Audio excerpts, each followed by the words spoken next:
Good morning again, and welcome to Astronomy 100.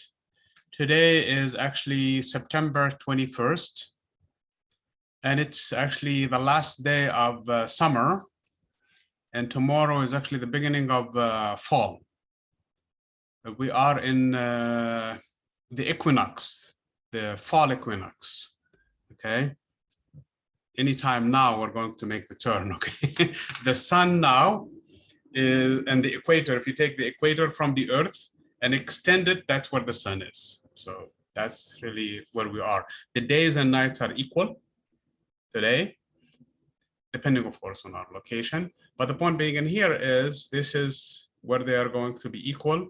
And then we're going to, we already started the day is shorter and shorter, but the daytime is going to be shorter and shorter further until sometime when we're going to make the turn on the other side just before the winter solstice. Okay, so that is basically some of the information of where we are in time. What we are doing in class today is actually one of the most important weeks, if not probably the most important week so far, because we're going to be introduced to the exams. And our first exam, our first midterm, is actually going to be next week, okay? And so we're going to make sure we have that in full control. So let me see if I can get things organized. So let me share with you the screen and tell you about the process and how to prepare for this exam, which has a lot of weight when it comes to this class. You already have seen the syllabus, and the syllabus puts this one at 50% of the grade. So this is half the grade, basically. The combination of all the midterms, of course, will combine to 50% of your overall grade. So this is important. This is really very, very, very important. Compared to everything else. Homework comes next, but homework is only 30%. And there are other things also coming along in the next few weeks. So let me change the view in here before I share the screen. I'm in student view now. Let me minimize this week, I don't need it. Let me minimize this one, I don't need it. And for the sake of argument, let's minimize this one and let's keep week 7 open just to see what's going on. So let me share the screen, explain the process. There was an issue that happened in the previous class that I had today where Zoom froze. So if that happens, please do not leave, okay? We'll try to basically unfreeze it and continue. So that's happened earlier in the day. So it did not happen yet with you guys. Hopefully it won't happen, okay? So you must be looking at the models, and this is week 6. That's where we are. Next week is week 7, okay? And you can clearly see the structure that we've been accustomed to so far. We have the objectives from this week. And then after that, we have what I think are some key concepts from the previous week. It does not mean that these are everything, but just basically some highlights from last week. Also, we have the discussion, the live discussion, or this week is going to be posted in here. Once the class is over, once we're done, then I'm going to post a recording of this session on this in there. So for you guys who are attending live, this is probably not as important for you guys because you're here and you will know what the question of the day. So you're going to go and post it and that's it and be done with it in here. But those who are not attending the class live and they're watching the recording, that's where they will see things in here. Units 37 and 38 the key are the concept that we'll be covering this week. Up to unit 38, that are included actually in the first midterm. So up to what we're going to cover today is included in the midterm. And then I'm going to talk about the review. As a matter of fact, I'm going to start with the review first to talk about it. And the actual exam is actually next week. It will be available on Thursday. So you cannot start it until Thursday at 8 o'clock in the morning, and it's due it's due Monday, actually, October 4th. That's what you see in there. There is another type of of assignment that we will be discussing further next week and more and more down the road, and that is projects. This is the first project that you're going to be looking at, and that is going to be available next week too. Okay, so this is the stuff that we're looking at for next week. But the main thing by far is this exam, the midterm one that you're looking at in here, and it's great because it's still not open yet. Okay. The review is what will help us do this midterm. The review, once we do it, we should be in good shape for this one. Okay. Let me explain how the process for the review works. You only have 2 possible grades for the review. You cannot get another grade other than 120 out of 120 or 0 out of 120. Those are the only 2 possible grades that you can get. You cannot get anything in between. Okay. I mean, if you start the review, your Canvas might give you a different grade. They might say, okay, you get most of them wrong, you only get 10 of them correct. So it's going to give you 10 out of 120. Or you might get most of them correct or only a few that are wrong. Let's say you get 110 correct, so it's going to give you 110 out of 120. Once you do that, it doesn't matter what you score in it. I'm going to go there and override the grade from Canvas and give you the full credit for it. You're going to get 120 out of 120. No questions asked. Okay. As long as you try it, as long as you go through it, then you're going to get perfect score in this one, 120 out of 120. The only way to get a 0 in this one, hopefully you don't do it, but the only way you get a 0 in it, and that is not to do the quiz at all, not to do the review at all. If you skip it altogether and you say, okay, you know what, I don't care for the review, then in this case, you're going to get 0 out of 120. You don't want that. This is a free grade, basically, for participation, of course, that you need to take advantage of. Open the quiz, open the review, go through it, hopefully thoroughly. Don't play around, okay? Hopefully through all of the questions, reviewing them, understanding them, making sure the answer is correct, okay? Once you look at the answers, make sure you're comfortable with it. Consult the book if you want to, go through the units that are covered in there, make sure that everything looks good and you have a full understanding of it. If you are in doubt about it, review the book. If you still are not sure, it could be wrong, send me a message or send me even a message before that, okay? Hey, this question is kind of this is what it's saying, but I don't think it's correct. I think this one is. So you may be right. We may have to fix stuff in there, okay? So go through the whole preparation. Normally, it takes between 2 to 4 hours to complete the entire preparation, depending on how much work you did before in the past, okay? Because it's all of the materials that we have seen so far. If you have had the book, and if you went through the quizzes before, and you went through the homework before, and you did all of the discussion items before, and you did your reading before, it may take you a lot less than that, okay? If you did not do all of those, or at least some of those, and did not have the book, it may take you even actually more than that. But the point I'm trying to say in here is take it seriously. Because if you prepare well, you will breeze through this one like nothing. You will ace that midterm like nothing, okay? If you don't take this seriously, you're going to have difficulty with this midterm, okay? So this is the purpose of this one. It's just to prepare you for the exam, okay? So take advantage of it. Do not play around with it. It's available now. So you have until Wednesday of next week. You have until the 29th of next week. Spend the time that you need for it. If it is 2 hours you need, spend the 2 hours. If it's 3 hours, spend the 3 hours.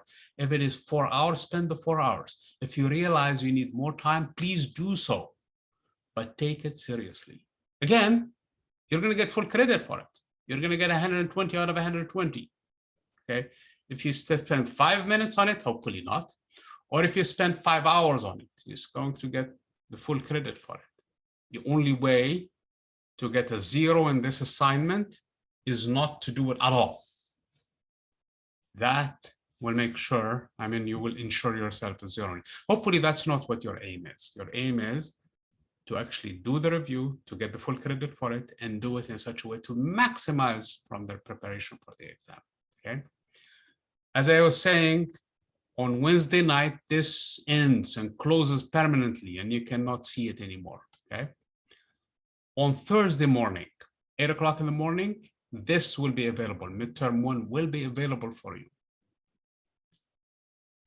If you did their preparation well, and you're confident in everything and everything looks good, okay? Then I strongly urge you to take it on actually Thursday, September 30th. That is when it's available. The time on this midterm is 85 minutes, just shy of an hour and a half, okay?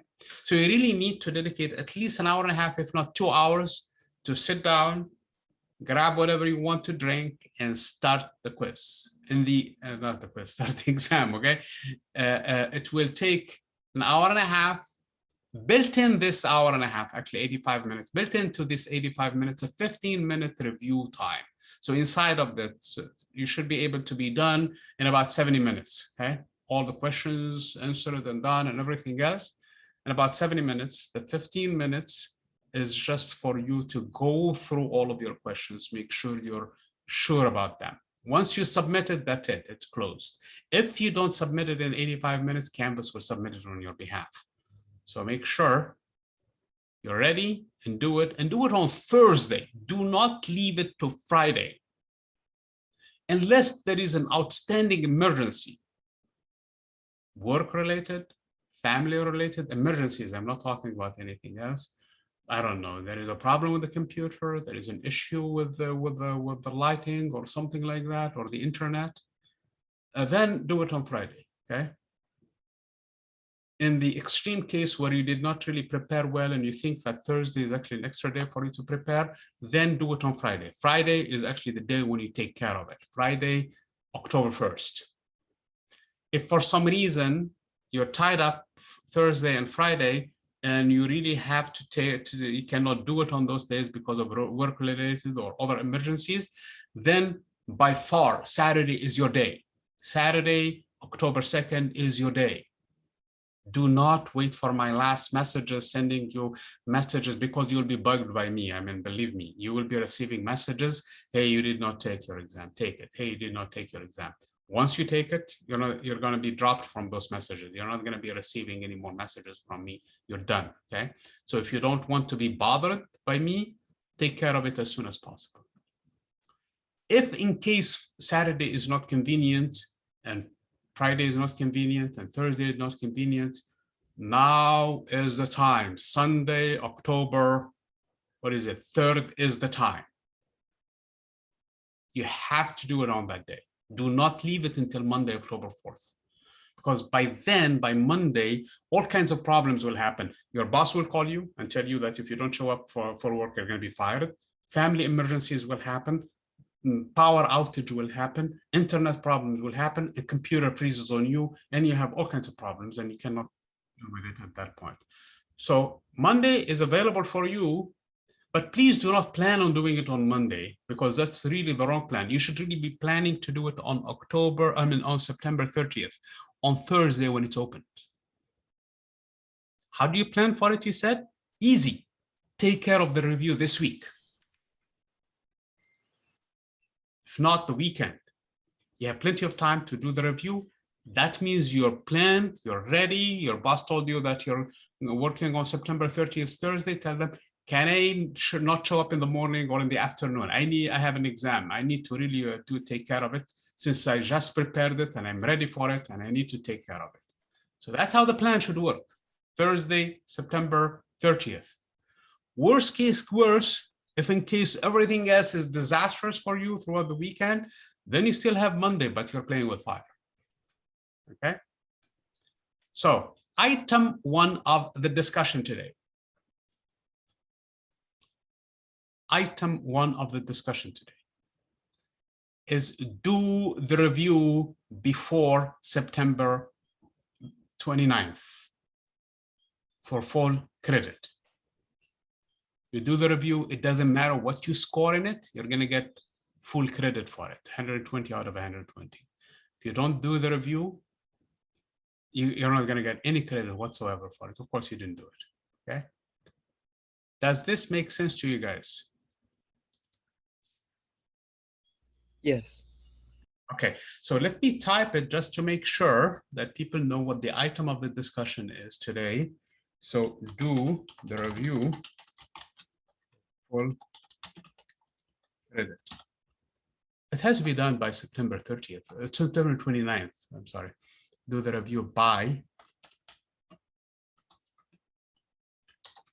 September 29th for full credit. So, because if you do it after, it doesn't, first of all, it's not available, but in case you do it after and you think that you're not going to get any credit, no.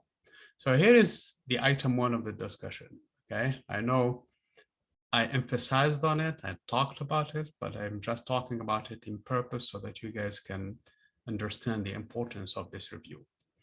Please dedicate the time for it. It tells you between 2 to 4 hours.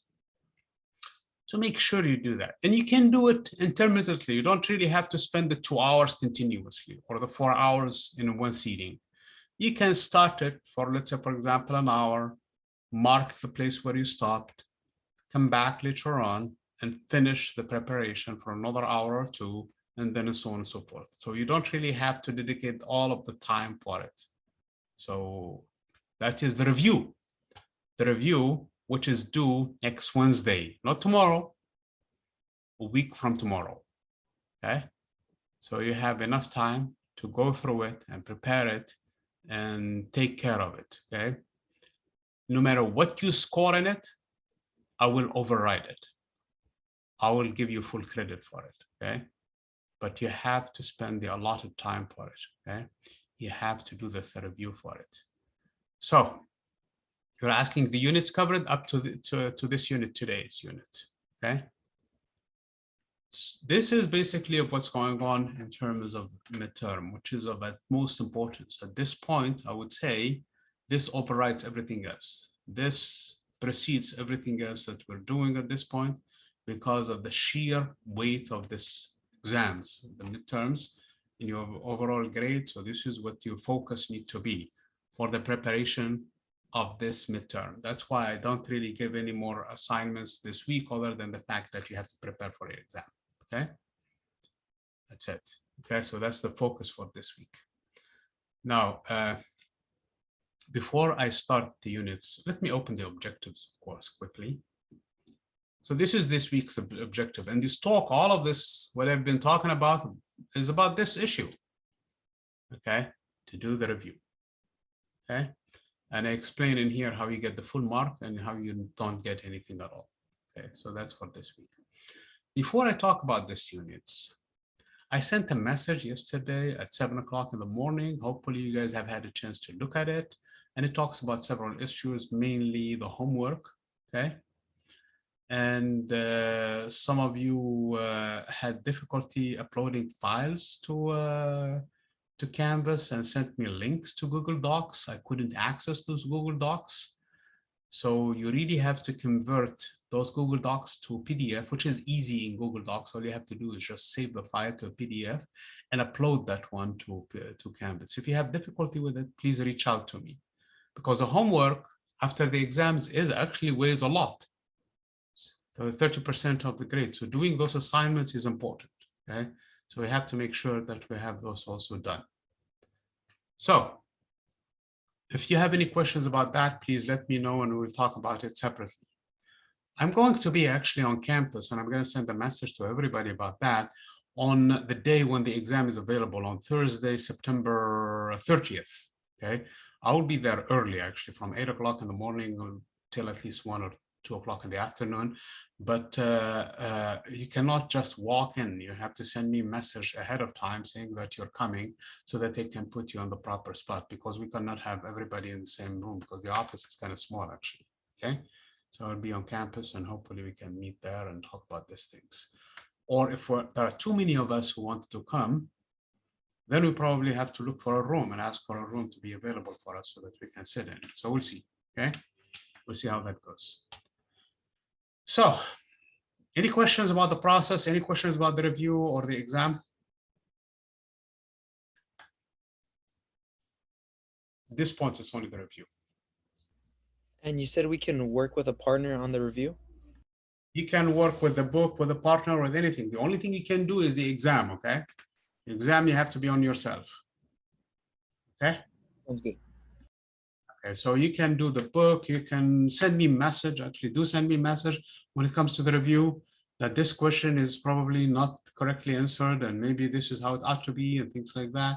So at this point, we have to hit the thing and hammer it as strong as we can, okay? Till we get it all cleared. So thank you for the question. So units, the last 2 units that we're talking about in here has to do with the Earth. Earth as a planet, though, not Earth as any other topic. So we're looking at it from the vantage point of the solar system. And then we're looking at the rock itself, basically the planet, the actual solid part of it. And then we're looking at the different layers that form above it, namely the atmosphere, okay? Its atmosphere. And when we study this, when we study Earth, it gives us an idea, at least in terms of the solid structure, in terms of the other planets also that are rocky planets, like, for example, Venus and Mercury and Mars, okay? And actually also to the moon, for the moon also, and some other rocky objects, like, for example, Ceres. But when we study its atmosphere and understand what's going on with its atmosphere, it gives us an insight into what's going on with the other planets, for example, Jupiter, that are made mainly out of gas, and other gas giants, for example, Saturn and things like that. So this is basically the purpose of it, is to really serve as a model for the other objects of the solar system. That's what the purpose of it. Why Earth and why not another object? Because it's really within our grasp. It is within our reach. That's why we do Earth, okay? Because we can always observe it, we can always experiment with it, we can always analyze it, okay? We can always basically collect data on it. We can probe it basically. And that's why the Earth is a good model. And you will see that, I mean, it's an accessible model. And you will see that it's actually a good model too, okay? That can explain a lot of the things we think exists for the other planets. And sure enough, when we go and test them, it seems like the model that we're talking about fits perfectly, okay? Here is a story with the Earth though. For the upper atmosphere, we can send balloons, we can send airplanes, but airplanes cannot go very far, by the way. Balloons can reach very high, and we can collect a lot of data based on that, okay? Balloons can give us different pieces of information. We can know the altitude, we can find the pressure, we can find the temperature, we can find the density, and we can find whatever we want, we're interested in, okay? Composition. So we can do a lot of analysis, okay?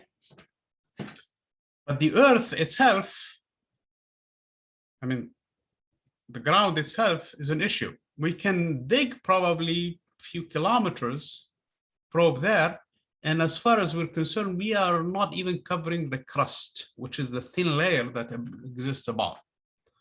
Think about the egg, for example, or the potato. The egg is probably not a good example, but maybe boiled egg would be, okay? Boiled egg, and the layer that you're looking at on top is just the crust of that. That's what we know. And we don't even know the full crust, we just know its surface, that's all. The crust itself of the Earth is about a few kilometers, 20 kilometers, up to about 70, 60 kilometers in thickness, depending on where you are. If you are in the ocean bed, you are looking at a thin crust, about 20 kilometers in depth. If you are looking in the continents, in the middle of the continents, then you're looking at the thick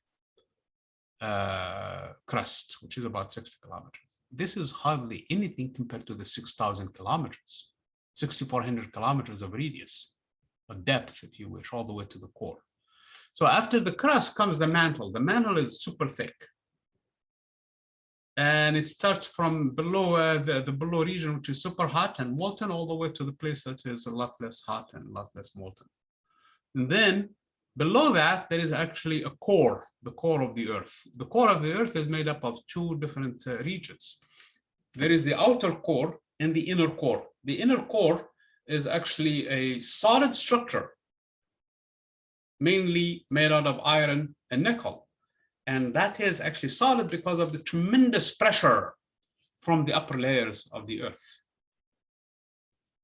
In the actual outer core, it's actually liquid form because there is not enough pressure, but there is tremendous amount of heat generated by radioactivity, causing the iron and nickel to basically melt.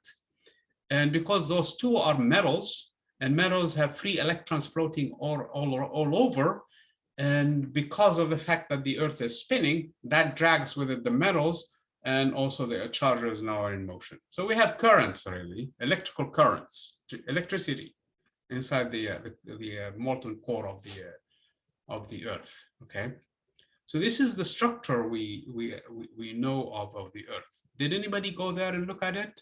No, no one, not even Jules Verne, who wrote about the stuff to go inside. No, not a single person went there. How do we know what we know about this, the subsurface of the Earth? Well, we use waves. We use waves anyway for observing anything. I mean, if you look at around you, anywhere, in which direction, you're actually using waves. The light that is coming from the different sources, or it's bouncing off of those objects, is reflected from those objects and comes to your eye. And your eye has sensory systems that can detect different frequencies. It's really sensitive to 3 different colors. Unless you are colorblind, then in this situation, it's a different mechanism. But for a regular eye, you have 3 different frequencies that are mainly detected. You have the red, the green, and the blue.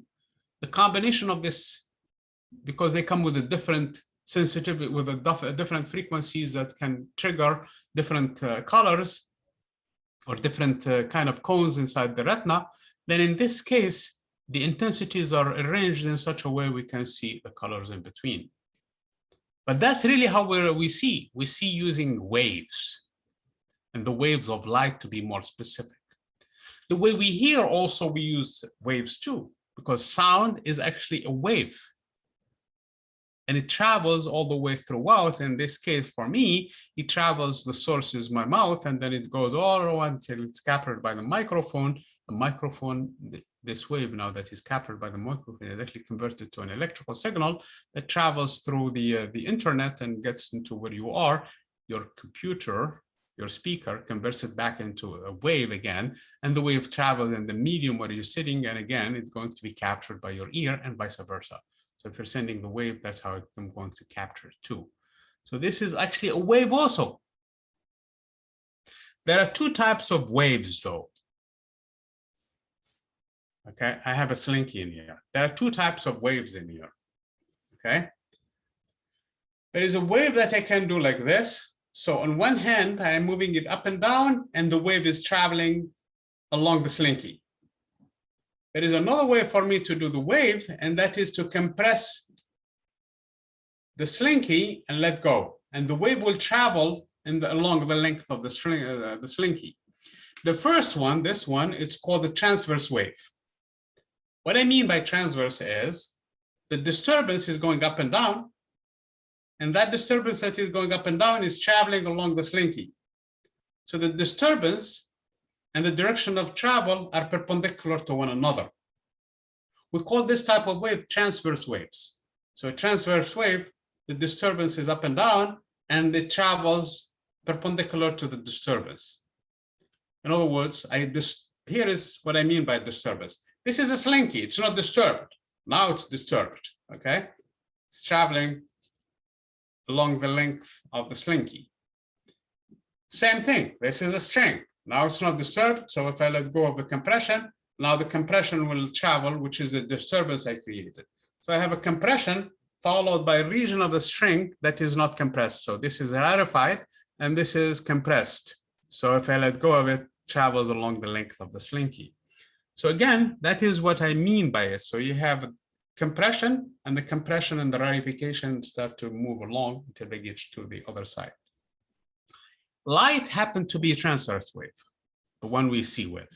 So what's going on in this case, there is an electric field that is going up and down, for example, and there is a magnetic field that is going left and right, and both of them are going in and out. So in this case, they're traveling in direction that's perpendicular to up and down and perpendicular to left and right, and they're going in this direction. Okay, so light is a transverse wave because the electric field and the magnetic field, both of them are perpendicular to the direction where this electromagnetic wave is traveling. Okay. Sound, on the other hand, is actually a compressional wave or longitudinal wave. So when I speak, I bring amount of air in and out. So I have compressed the air and released it. So when the air is compressed, it leaves behind it a void. So compressed, and there is a void, and there is another compression. As it travels, this compression and lack thereof will travel. So you have compressed, less compressed, compressed, less compressed until it reaches the ear, in which case it's going to pull the drum of the air in and out, depending on the frequency and how fast it's going to go in and out, and depending on the intensity, how loud the sound is, it's going to yank the ear in and out, or at least the drum of the ear in and out, and that is translated to a signal to the brain to tell you exactly the frequency and the intensity of the sound. So again, those are good examples, light and sound, of both the transverse wave and the longitudinal wave or compressional wave. So what's going on for Earth? We use the same mechanism for the upper structure, for the crust. We use explosions on the surface of the Earth, because those explosions, they cause the surface to tremor, to actually start to move around, shake, and that shaking is traveling with two specific waves. There is actually the P wave, which is actually a compressional wave. The masses of the Earth is actually compressed and left and behind it, and so it travels all the way through. And even though it's a solid, and you might think that, hey, it's a solid, how come there is a compression and lack thereof? Well, sound travels through solid media too. I mean, if you don't believe me, put your ear on the wall, for example, and hit it somewhere else, and you're going to hear the sound from the wall before you hit the sound. You hear sound from the air. Okay. And don't do this at home, but if you try it, you have to be very careful. You can't put your ear on the train tracks, and you will hear the train from the tracks before you hear it from the air. Okay, that is again because the sound actually travels faster in solids than in liquid, than in air. Okay, so that is one of the properties of sound. So the compressional waves travel through even sound, through solid media, and that's what's going on with this P waves. In the case of the S waves, it's a different mechanism altogether, and that is actually transverse waves. So one part of the solid will move and against the other part, and you have this motion in here. Okay, so we call this one a shearing motion. Okay, so this is a shearing wave, and here hence the S letter. Okay, S wave. So you have the S wave, and you have also the compressional wave that is traveling along the medium. They travel with different speeds. And because of the shearing effect of the S wave, it breaks when it hits liquids. It does not travel through liquids at all. Because if you take water, for example, and you try to move one layer versus the other one fast, of course, you have to do it fast. You cannot do it slow. If you try to do it, the bottom layer will not move. So in this case, the wave will not travel. The disturbance will not travel. You just moved one portion of it, and that's it. So waves, the P waves can penetrate because they go through liquids too, but the S waves do not. So here is the deal. In the case of earthquakes, which is actually what we use to study the lower layers all the way to the core of the Earth, you have a wave, both of them that are created. Both of them will be reflecting once they hit separation of media. when a medium with different densities, they're connected with one another, both of them will be reflected, and depending on the nature of the second medium, they could be transmitted.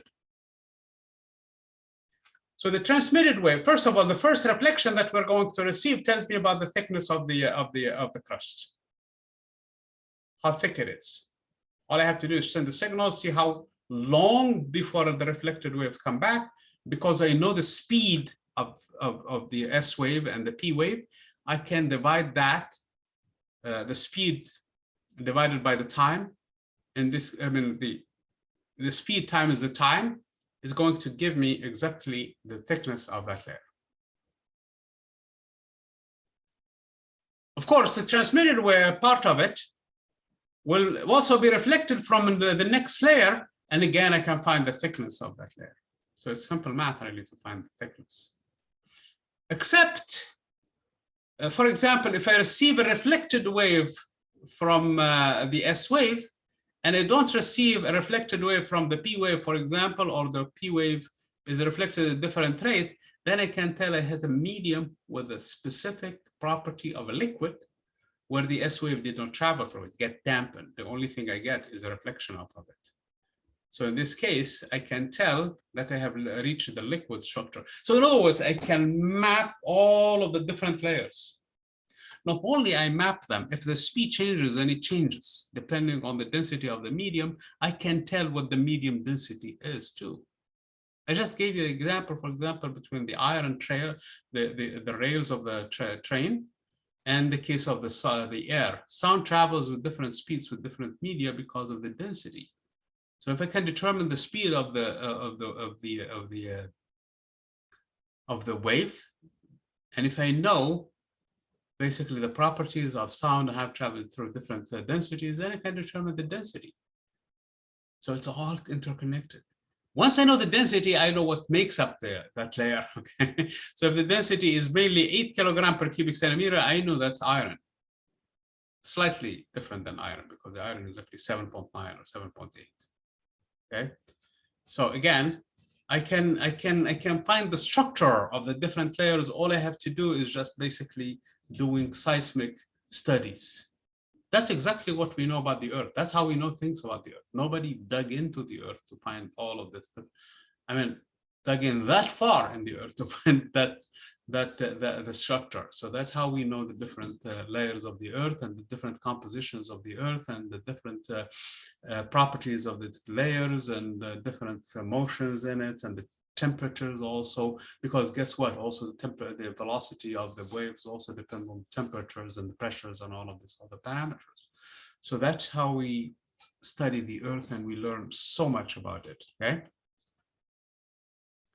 One of the layers I mentioned is the mantle, and the mantle there is a convection motion, and that convection motion plays a major role because the crust in this case is made up with different plates, and those plates, because of the driven motion beneath them, causes them to rub against one another, and that is actually what causes earthquakes to begin with, and that is what causes the continents to drift. Okay, and that is actually what causes the resurfacing, if you wish, of the Earth, because part of the upper surface will go in and another part will come out and form mountains and form different new, basically, layers into the continents and things like that. So the surface of the Earth goes through a lot of resurfacing because of this forms. Yeah.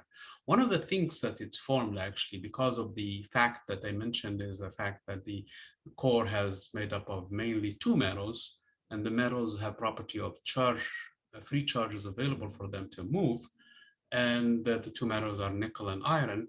And because of the fact that the Earth is spinning around its axis, those charges are actually in motion, creating a current. That current is exactly what is responsible for magnetism, because any magnet is really it's made up of tiny charges in motion. So you're asking me, I don't see the current in this iron. Where is the current? Well, I can tell you for each atom inside this iron, basically, it's made up of electrons in outer shell that are in continuous motion due to thermal agitations. But the point in here, it's not the thermal agitation. It's this atom and the one next to it they both have the same direction, forming zone called the domain that has the same motion all along and has hence a current inside. And that current will cause a magnetization in specific orientation. For this piece of iron,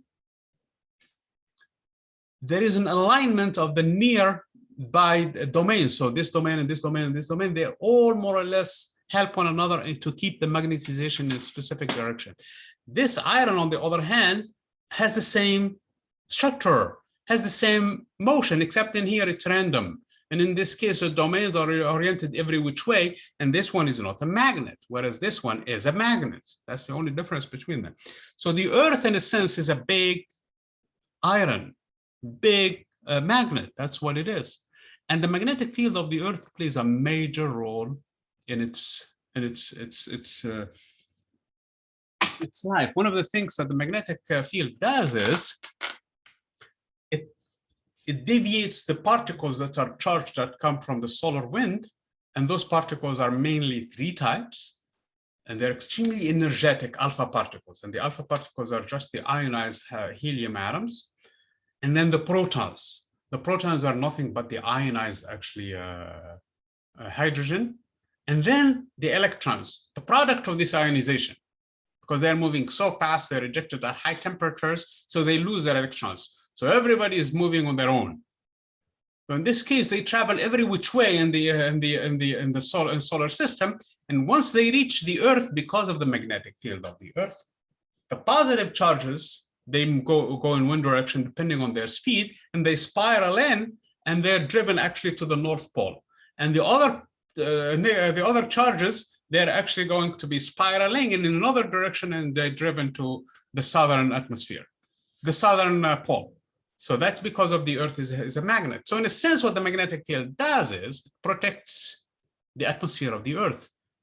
If the magnetic field was not there, the atmosphere would be blasted in all directions, at least in the direction from the sun, by this fast-moving particles, and they will collide with the atmosphere and push it away.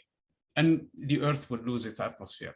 So the magnetic field serves to protect actually the atmosphere in one way or the other, and actually protects all the things that are in the Earth, because these particles, if they don't collide with the particles of the atmosphere and push them out of the way, they will go into the surface of the Earth and bombard it with radiation.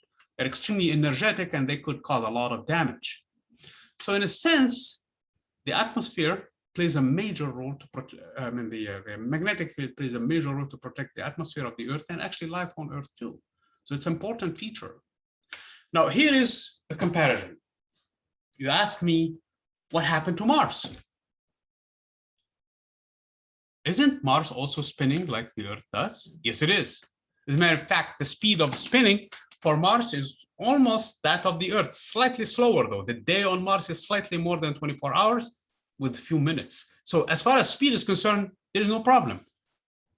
So why Mars does not have a magnetic field to protect its atmosphere, and it lost most of its atmosphere? In the beginning, Mars must have had a strong magnetic field, just like the Earth does, or probably around that range. So what happened to it? The problem with Mars is it has a core, and it's probably still hot, but not hot enough to generate currents in it, to generate charges enough so that the charges have enough current to drive a magnetic field. So early on, Mars must have had heat inside its core, and that heat was high enough to have high concentration of charges to cause a current in its past, which means that it had a strong magnetic field, and that magnetic field was strong enough to deviate also the particles I was talking about into its North Pole and its South Pole in such a way it protected the atmosphere of Mars. But Mars, because of its small size, whatever caused the heating inside the core drained, slowed down. What causes it is actually a phenomenon called radioactivity. Okay, radioactivity in the case of the Earth is the one that heats up the Earth from the inside, and that is the one that has charges floating all around, and that is the one that is causing the Earth to keep it warm. Well, what happened with Mars is a lot smaller. It did not have enough material for it to maintain this process for a long time. So Mars cooled down in its core And in doing so, its current starts to weaken drastically. And when it did, it lost its magnetism. And then the radiation came from the sun and basically blasted the atmosphere out of Mars. In addition to the fact that Mars was, or at least is smaller than Earth, it does not have enough strong gravity to retain its atmosphere anyway. So that radiation pushed most of the atmosphere away. And now Mars is basically has hardly any atmosphere. See, that explains the process just by analogy with the Earth. Okay. Okay, you say, wait a minute, hold on 1 second. We have Venus. Venus does not have a magnetic field. And Venus is almost the same size of the Earth. So what in the world is happening with Venus? If your model is correct, we need to understand what's going on with Venus. Why Venus, which is almost the same size of the Earth, which means it has the same, at least radioactive materials inside its core to heat it up, and the core must be as hot as the Earth is. So what's going on in here? So what happened to the charges in there? Why we don't have a magnetic field for Venus? Well, the answer in that has another problem, because there are two issues. You have to have hot enough core to generate free electrons, basically, and then you have to spin also. Well, the problem with Venus is it does not spin as fast as Earth and Mars. It spins extremely slow. The day on Venus is several months, not even 24 hours or 48 hours, or several months. So it's spinning extremely slow. So yes, it has a lot of free electrons because of the heating and all of that, but those electrons are not generating current. Hence, Venus does not have a magnetic field. You're asking then why did not lose its atmosphere? It did not lose it for two reasons. First of all, it has a much higher gravity, so it retains it. And then it has an outgassing phenomenon. Basically, it's releasing a lot of gases due to the activities, geological activities on its surface. As a matter of fact, there is so much carbon dioxide that its atmosphere is much thicker than that of the Earth. So this is what's going on. You say, okay, then I'm okay. Now, if I understand things, what's happened with Mars and Venus based on the model that we study here for the Earth. So what's going on for Mercury and Venus? Well, Mercury, we can understand that it's a lot smaller than Mars.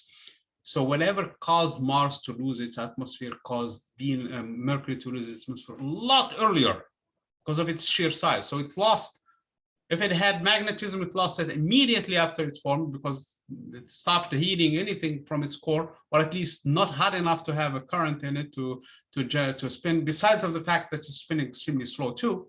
And also it's actually tightly locked with the sun, so it's always not spinning at all as fast. Its day and its year is almost the same time. And then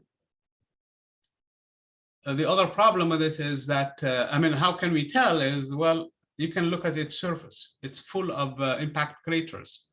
That means it lost whatever atmosphere it had immediately, so that with the first basically bombardments that hit the solar system all around, it left all of its impact on its surface. If you look at it, it's as cratered as the sun. I mean, as the moon, and that's because the phenomenon happened early enough. So we have a good understanding of what's going on with the inner planets based on our understanding of the Earth.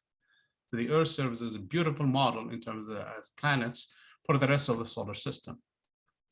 Now, in terms of the atmosphere, Earth also has an atmosphere. It's not as thick as that of Venus, but it is not as light as that of Mars. So it's in between. Okay, between these two extremes, one extremely high, dense atmosphere, which is mainly carbon dioxide, by the way, on Venus, whereas here on Earth, it's mainly nitrogen with a little bit of oxygen in it. Whereas on, it has, of course, water and carbon dioxide and some other elements in here and there, like hydrogen and even probably helium and other elements with tiny fractions of them, but it's still mainly nitrogen and oxygen. On the case of Mars, it's actually mainly carbon dioxide too, okay? So the atmosphere on the Earth is divided into two main regions. You have a troposphere and you have the stratosphere. Those are the two main regions. The division is slightly over 10 kilometers. 10 kilometers is where the planes fly. and below it is where the clouds form. This region is where the planes basically fly. So they were saying this is something like Mount Everest. If you go to Mount Everest, the density of the air drops drastically. That's why you have to really train yourself on that piece of when you're climbing, or you have to take enough oxygen with you to breathe. As a matter of fact, if you are in a plane, most of the time it's pressurized for 3 reasons. First of all, for the pressure, because the pressure drops with density. When you are at this height, probably the pressure drops, the density drops by 60% or so. So you really need to replace that. Otherwise, your ears start to hurt, and basically all around it starts to feel bloated, and it's really not good. And that's why your legs, when you come off our planes, usually they feel kind of swollen. Okay, it's one of the reasons for that. Then also for the temperature, because the temperature drops drastically when you're at that high. So you need to really warm the place. And also because of the oxygen, the density drops, so you don't have enough oxygen to breathe. So that's really some of the reasons why we have to be careful in that. And then we have the stratosphere. The stratosphere, the density drops forever, okay? That it's a fraction of a fraction of a fraction of a percent. And one of the layers that is of importance to us when we study this one is actually the ozone layer. The ozone layer is made up mainly of O3. I mean, the ozone layer is really the main component for it is the oxygen in this weird kind of chemical bond, which we have 3 oxygens, the 2 normal oxygens that form the molecule of oxygen. They break one of their bonds and share it with a third one, and then that is really not a stable molecule, ozone, and then it's going to transform back into oxygen, a regular molecule of oxygen, basically. Of course, you have to balance the equation. You have to take 2 ozone molecules, so give you 3 molecules of oxygen. Usually this operation is expedited with the absorption of the ultraviolet radiation, UV radiation. Well, how do you get UV radiation? Well, it comes from the sun. Remember when I mentioned the spectrum earlier, that we see the visible light for the electromagnetic waves? There is a violet region, and anything above it is called actually ultraviolet radiation, UV radiation. Actually, there is a region. By the way, the limits between a region and the electromagnetic spectrum is kind of vague, so it's really not exactly delimited with the specific values. But there is a UV region, then comes with even higher frequencies, and more dangerous frequencies are the X-rays, and even more than that are the gamma rays. The X-rays, for the most part, and the gamma rays are slowed down and absorbed by the atmosphere, the upper layers of the atmosphere. The UV radiation can go through until they reach the ozone layer. Once they reach the ozone layer, they are also actually absorbed by the ozone itself and converted back to normal oxygen. There is always a regeneration of the ozone layer. So in this case, the ozone layer serves as protecting agent from the UV radiation. Of course, not all of the radiation is absorbed. There's a fraction that is going to penetrate, and that's what comes to the surface. If the ozone layer were not there, the Earth will be bombarded by the UV radiation. UV radiation is a dangerous radiation. It can actually kill organisms and can damage the skin, and long-term exposure to it can kill too. So it's really not something that is desirable for life. It's used as a disinfectant, actually. So it's really something that you don't want to be exposed to too much. So the ozone layer is an important layer, so we really need it, okay? We don't need to release any CFCs, those chlorine-based gases that go there and actually interact with the ozone layer, and doing so, it destroys it. Expedite the process, and then we will have no protection. So we really have to be mindful of this fact in here, and how this is important for our life in general on Earth, okay? Go higher, of course, the density starts to go less and less. So of course, the temperature increases a little bit back to 0 degrees, and then starts to drop. And then because of the sheer motion of this particle starts to increase. At this point in here, because of this more motion and the less density, the molecules that are left are actually ionized. And they are ionized in such a way, they basically lose their electrons, and the atoms, I should say. And at that point, they interact from below with the electromagnetic radiation that is sent in the air. and they serve as a glass, actually reflecting them. They serve it as a mirror, if you wish, reflecting the radiation back. We use that for telecommunications, for radio telecommunications, especially the AM frequencies, the amplitude modulation frequencies. So we use that. And from above, they interact with the particles I mentioned before that are coming from the solar radiation and diverted to the North Pole and the South Pole by the magnetic field of the Earth. And those particles, once they interact, they actually further ionize these regions, and they interact with it, producing this beautiful lights in these transitions. And those are the so-called aurora borealis or aurora australis. And they're the ones that are seen in the northern hemisphere or southern hemisphere, depending on where you are. And they're actually produced in these layers of the atmosphere. Okay, so again, this is basically the atmosphere of the Earth. One of the things that we should really talk about is this lower layer. This lower layer is thick, actually has a higher density than the upper layers. Because of that, that's where the clouds form. And the clouds have specific motion on the Earth because of the fact that the Earth is spinning. If there is too much of them, and if there is a gradient enough of temperature, new forces emerge, or at least the appearance of the specific motions appear, and that is the spiraling effect that you see. That is called the Coriolis effect. So what is a Coriolis effect, or what is a Coriolis force? For one thing, it's not a real force. Coriolis force, it's due to the rotation, and it's not a real force. Let me explain what I mean by a real force versus a non-real force. When we study forces, we talk about interaction of objects. If I pull on the string from one side and you pull on it from the other side, there is an interaction between you and I facilitated by the string. So we both are pulling on it. So there are two objects in this case interacting.